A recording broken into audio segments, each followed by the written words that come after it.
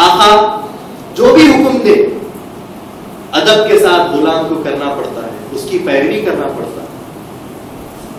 تو اب انبیاء علیہ السلام ہمارے آقا ہیں، تو ہم پر لازم ہے کہ ہم ان کا ادب کریں۔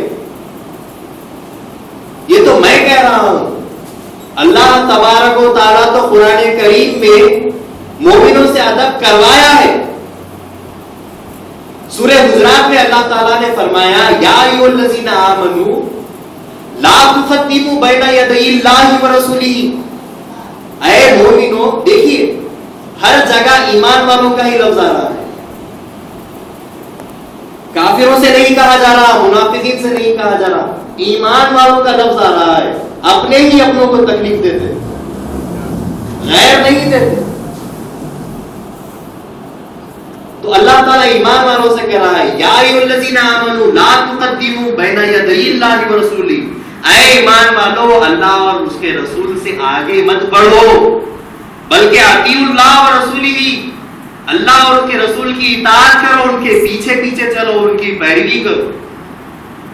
اللہ تعالیٰ ادب سکھلا چکا ہے، آج پھر سکھانے کی ضرورت پڑ رہی ہے، مگر سکھا چکا ہے۔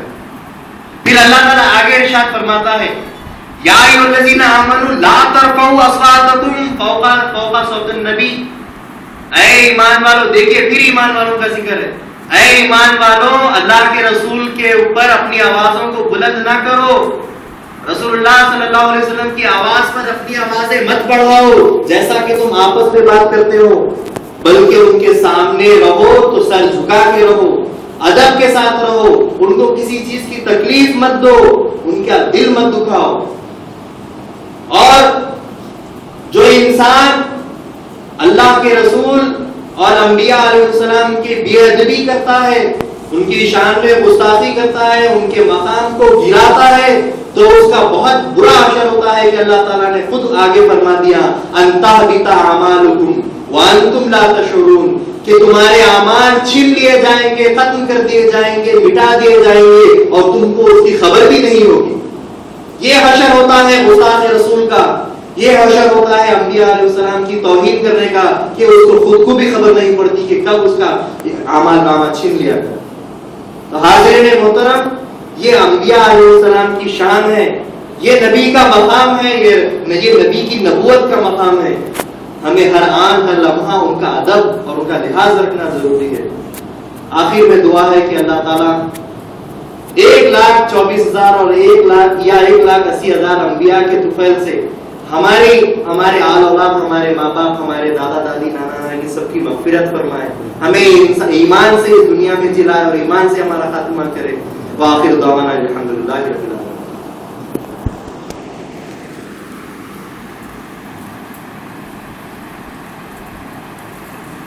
یہ تھے حضرت مولانا سید نفیس اظہر خنمری صاحب، نبی اور مقام نبوت کے عنوان پر وسیع خطبہ و تقریر فرما رہے تھے۔ انشاءاللہ تعالی آئندہ اتوار کو حضرت مولانا سید حسن سلمان خنمری صاحب نبوت میں جو خاص تھا ولایت میں وہ عام ہوا کے عنوان پر مخاطب فرمائیں گے۔ میں برادر ملت سے خواہش کرتا ہوں کہ آپ بھی گزشتہ اتوار کو آنے والے اتوار کو تشریف لائیں۔ آخر میں معزز جماعت مصرف کا ممنون مشکور ہوں کہ آپ ادارے کی دعوت کو قبول فرماتے ہوئے تشریف لائیں اور ایک اچھی تقریر میں سننے کو ملی۔ اس کے ساتھ ساتھ میں تمام سامعین کا بھی بے شکر گزار ہوں۔ اب تسبیح ہوگی، جیسا اختتام کو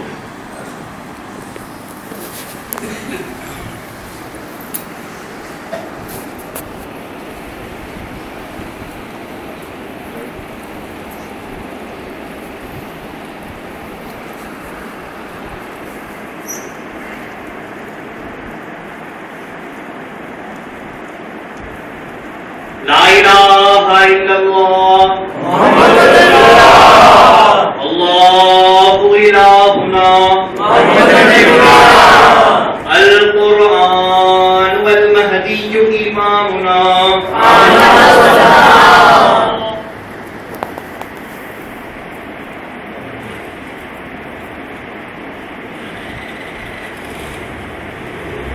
السلام علیکم۔